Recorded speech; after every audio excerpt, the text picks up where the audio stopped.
المكتب التعاوني للدعوة والإرشاد وتوعية الجاليات بأبها.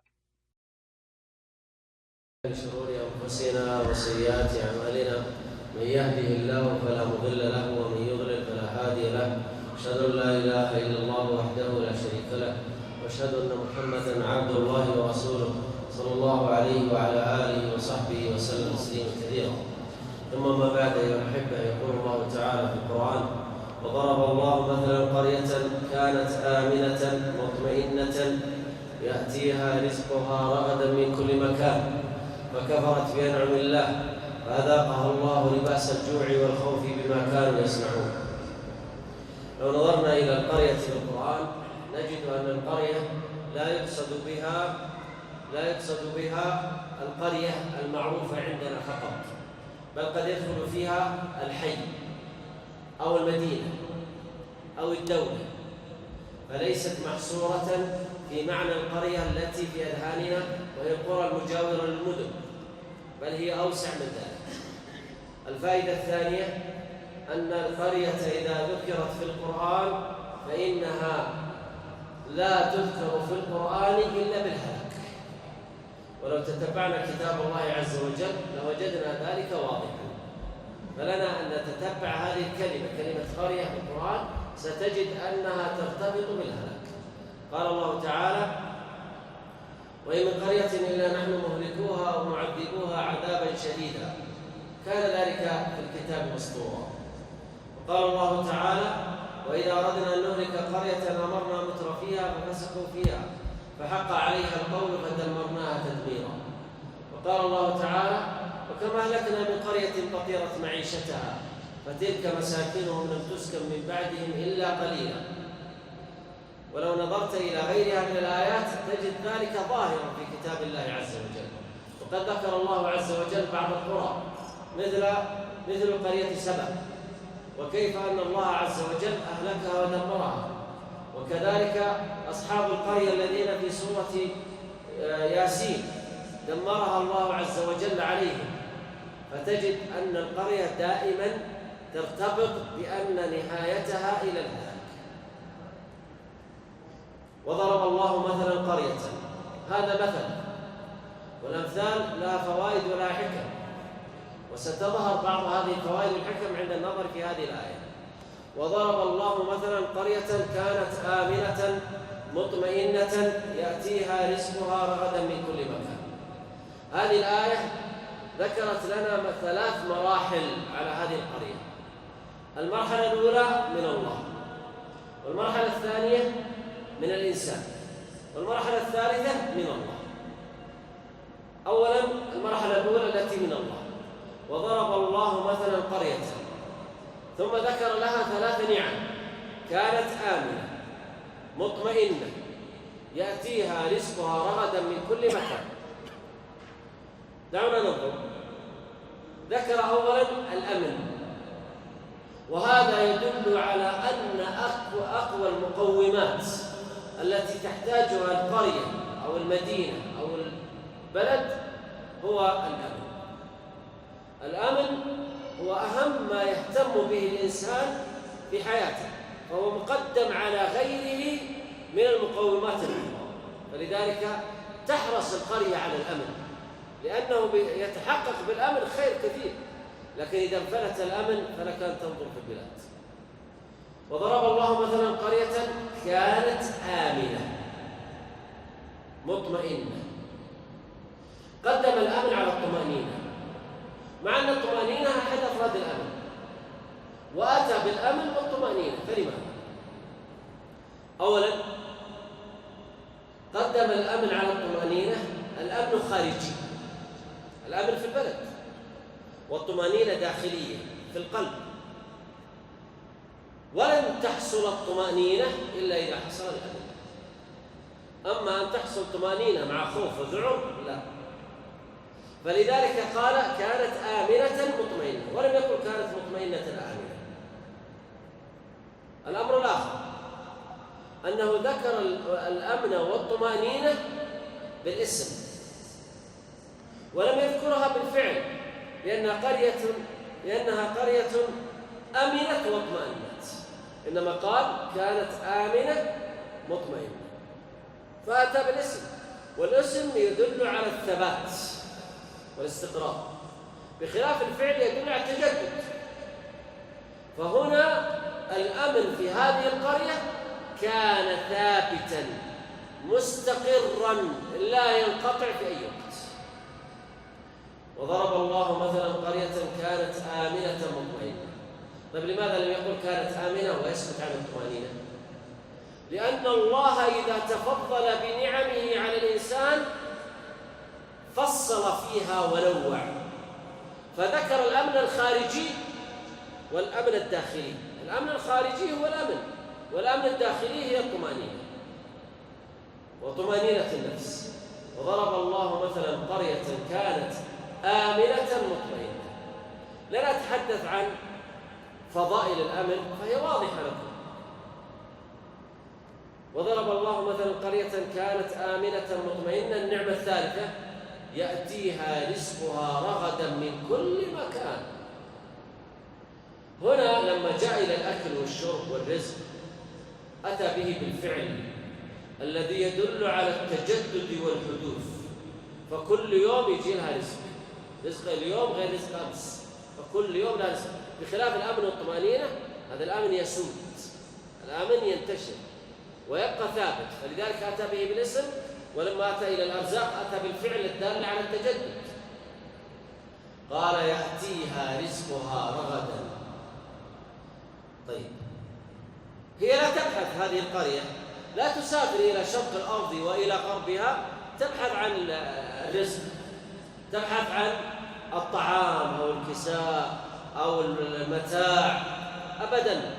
جالسين مكانهم، وتلك الدول ترسل رزقها إلى تلك القرية، وهم جالسين الرزق يجي لعندهم.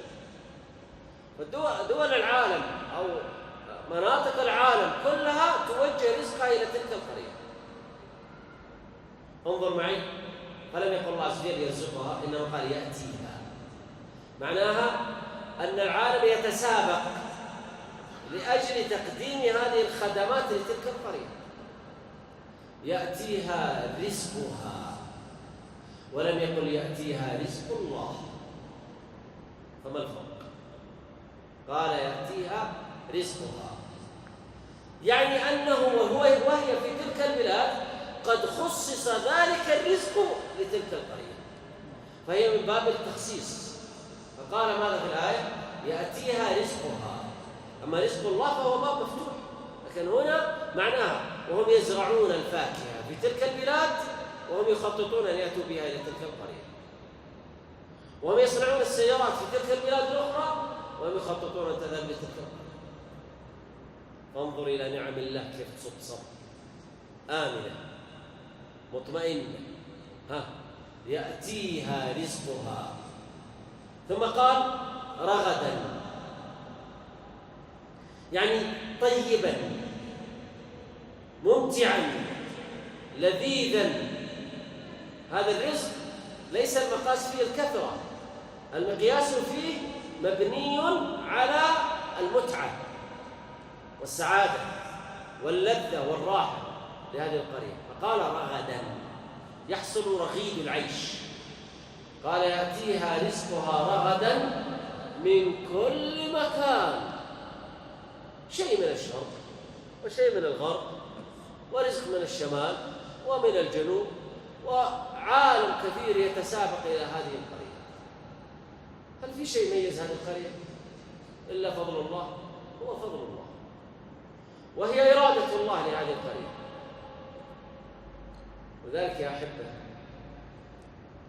لما ذكر هذه النعم ربطها بأنها من الله، وحقيقة أن الأمن الحقيقي من الله. لا يستطيع البشر على تحقيق الأمن، الذي يحقق الأمن هو الله. والدليل أن هناك دول كبرى في العالم وعندها أجهزة أمنية هائلة جدا، والجريمة تنتشر في كل مكان. فمن الذي يحفظ الأمن؟ أليس الله؟ إن وجدت بعض الأسباب فهي أسباب بسيطة، وإلا فالأصل هو الله. يأتيها رزقها رغدا من كل مكان. طيب، انتهت المرحلة الأولى في ذكر 3 نعم فقط، وسكت الله عن نعم لهذه القرية هائلة جدا، لأن الله عز وجل يقول: وإن تعدوا نعم الله لا تحصوها، نعمة الله لا تحصوها، وإن تعدوا نعمة الله لا تحصوها، معناها أعداد هائلة من النعم، لكنها ذكر 3 فقط. طيب، نأتي إلى المرحلة الثانية. لما وجدت هذه القرية النعم، كيف قابلت تلك النعم؟ المرحلة الثانية: فكفرت بأنعم الله. انظر معي جيدا في الآية: فكفرت أي جحدت بأنعم الله، وهذا كفران النعمة، وقد يكون بالشرك، وقد يكون بالمعاصي، وقد يكون بالظلم، وقد يكون بالإسراف والتبذير. فدائما نحن نحصر كفران النعمة في الإسراف والتبذير، هذا خطأ. كفران النعمة يحصل بعبادة غير الله، بتعظيم غير الله، بالخوف من غير الله، برجاء غير الله، وهكذا. وقد يكون أيضا كفران النعمة قد يكون بالمعاصي، وارتكاب الزنا والفواحش والسرقة والقتل والقذف وإلى آخره. وقد يكون ظلم العمال، ظلم الخادمات، ظلم الزوجات، ظلم الأولاد إلى آخره. وقد يكون بالإسراف والتبذير، وهذا ظلم. فكفرت بأنعم الله، ولم يقل بنعم الله، فأتى بجمع القلة ولم يأتي بجمع الكثرة، مما يبين أن الكفر بالجمع القلة إذا كان بهذه الخطورة، فما بالك إذا كفروا بكل نعم الله. فإذا كان الكفر بهذه الأنعم البسيطة هذا كفر ومشكلة، فكيف إذا كان الكفر بكل نعم الله؟ فكفرت بأنعم الله. انتهت المرحلة الثانية. ننتقل إلى المرحلة الثالثة والأخيرة لهذه القرية. فأذاقها الله لباس الجوع والخوف بما كانوا يصنعون. فأذاقها الله لباس الجوع والخوف. طيب، نبدأ نأخذها مسألة. هناك في النعم قدم الأمن على الأكل، ولما جاء إلى العقوبة قدم الأكل على الأمن. انظروا معي جيدا. هناك قال: آمنة مطمئنة يأتيها رزقها غدا من كل مكان، لأن الأمن أهم من الأكل. لكن لما جاء إلى العكس اللي هو العقوبة قدم الأكل على الأمن، عكس. يعني لو جينا للكلام العقلي المنطقي الساذج البسيط نقول لا، فذاقها الله لباس الخوف والجوع. طيب، لكن عكس هنا، قال الجوع والخوف. فلماذا قدم الجوع على الخوف؟ لأن الجوع أخطر من الخوف بمراحل. في دول في الجوار عندهم خوف وعايشين، فيه قتل، فيه شيء مرعب، شيء مخيف، لكنهم عايشين. بل إن الخوف صنع عندهم نوع من الشجاعة لمواجهة الأحداث. أما الجوع لما حصل في بعض مناطقهم، فكما قال القدامى: الجوع كافر. لما حصل الجوع دمر كل المقومات، يبيع عرضه، يبيع كل ما يملك، يبيع أي شيء في هذه الدنيا يمكن أن يقدمه لأجل لقمة. أما إذا كان خايف لا، ممكن تشجع، يمكن يقول خربانة يلا بشد حيلي. أما الجوع لا، يربط على بطنه، ما نفعت، الجوع شاد عليه، تجده يتألم، ثم بعد ذلك يمكن يبيع أولاده، يبيع بناته، يقدم كل ما يملك لأجل أن يأكل هذه اللقمة. الجوع مرعب، الجوع أخطر بكثير من الخوف. الخوف يستطيع أن يعيش ويأكل، لكن إذا جاء الجوع أنهى الخوف وأنهى كل شيء. طيب، جمع بين الخوف والجوع، مع أننا لو فكرنا بهذا التفكير وقلنا لا، الخوف مع النعمة. واحد يجوع يخاف ليه؟ ما في شيء يفقده، ولا بيوجوع، بيكون خايف من إيش؟ ومع ذلك الله عز وجل ربط بين الجوع والخوف. أصحاب النعمة أعطاهم الرزق وأعطاهم الأمن، وأصحاب الفقر أعطاهم الجوع وأعطاهم الخوف. هذه مشكلة، كيف نفسرها ونفهمها؟ يفسرها لنا الواقع. فانظروا إلى الدول الغنية، ستجد أن عندها أمن وعندها رزق، والدول الفقيرة تجد أن عندها خوف وعندها جوع. هذا الواقع يشبه هذا، ولا يحتاج إلى تنظير عقلي، هذه مسألة واضحة. ولذلك قال في الآية فأذاقها الله لباس الجوع والخوف، وعرفنا لماذا قدم الجوع. طيب، قال لباس الجوع والخوف، فهل الجوع يلبس؟ وهل له لباس؟ وهل الخوف يلبس وله لباس؟ ننظر في الآية جيدا. فأذاقها الله لباس الجوع والخوف. يقولوا نعم، لباس معنوي، معناها أن الجوع قد أثر على جسمه حتى نحل ذلك الجسم، حتى كأنه لابس للجوع من شدة ما يحصل له من الجوع. قدامى شبابنا الأوائل كانوا يجوع اليوم ويشبع بكرة، يجوع يوم ويشبع شهر، تمشي أموره. أما هذه القرية فلا، جوع دائم مثل الثوب ما يتفك من على الجسد، ما تترك الثوب عن جسدك أبدا. فهذا الجوع دائم ليل نهار، شهر وشهرين وسنة وسنتين، ما هو يجي الجوع فترة وينقطع فترة، لا، واصل مثل الثوب على ظهر الإنسان. الثاني لباس الخوف، فيعيش وهو داخل بيته ومخلق بابه يعيش عالم الخوف، فهو خايف وهو في بيته، وفي الطريق خايف، وفي المسجد خايف، وفي السوق خايف، وحياته كلها خوف، ما يدري من أين تأتي هذه المصيبة. والسبب أنه كفر بأنعم الله قبل شوي، بعد الأمن والطمأنينة والرزق، وإذا به قد كفر فحصل له لباس الجوع والعيش. الفائدة التي تليها فأذاقها الله لباس. وهنا أسألكم سؤال، هل اللباس يذاق؟ يمكن تأخذ تسوي كذا ما تجي له طعم، اللباس ما يذاق. طيب، قال في الآية فأذاقها الله لباس الجوع والخوف، فبين الذوق هنا أنه يتعلق بالجوع والخوف. طيب، ما السبب؟ وصلوا من درجة شدة الألم إلى أن يجدوا ألم الجوع لا ينفك عنه، ويجدوا ألم الخوف لا ينفك عنه. ولذلك الذوق في لغة العرب ليس معنى الذوق اللساني، إنما هو الغالب الذوق اللساني، وإلا فالذوق يحصل على جميع الجسد. قال الله تعالى ذوقوا ما كنتم تعملون، ذوق إنك أنت العزيز الكريم. فهذا يدل على أن الذوق معناه الإحساس، فهذا يتألم فيجد الألم يصل إلى كل أجزاء جسمه، ألم الجوع وألم الخوف.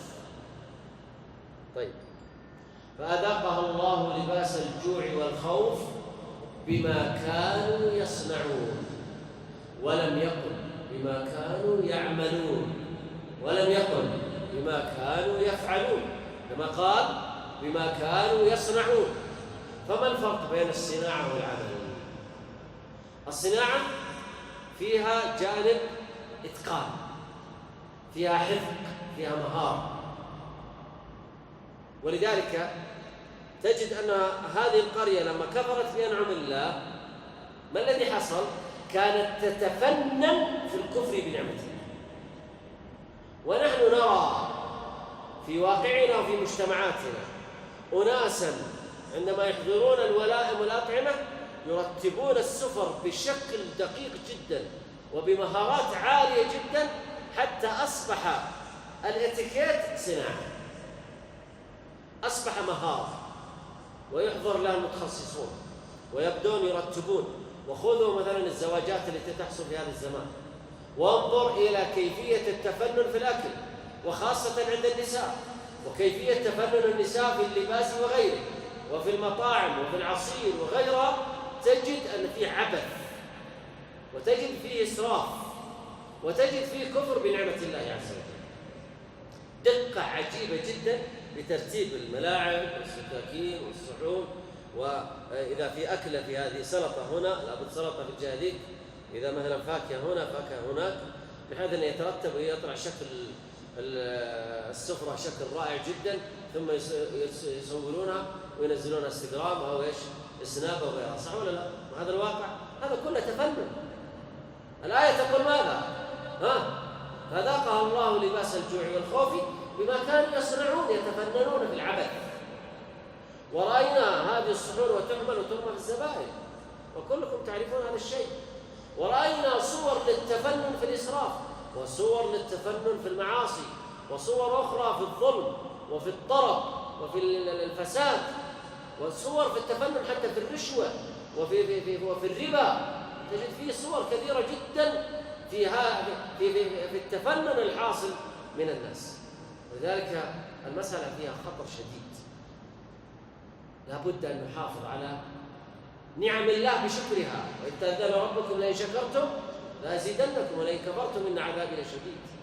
يجب أن نحافظ على هذه النعمة، نحافظ على نعمة الأمن والطمأنينة في هذا البلد الكريم.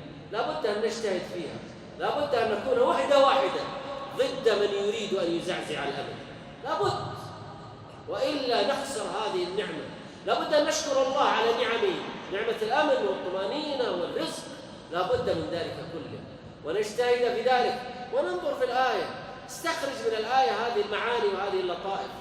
ويمكن أنتم أن تستخرجوا لطائف ومعاني غير الذي ذكرته لكم، لكن يحتاج منا إلى نظر في الآية ثم الحذر بعد ذلك من الخوض في جانب الكفر بأنعم الله. أسأل الله عز وجل يوفقنا وإياكم إلى ما يحب ويرضاه، وأن يرزقنا العلم النافع والعمل الصالح. وجزاكم الله خيرا على حسن الإنصات والاستماع، وصلى الله على نبينا محمد.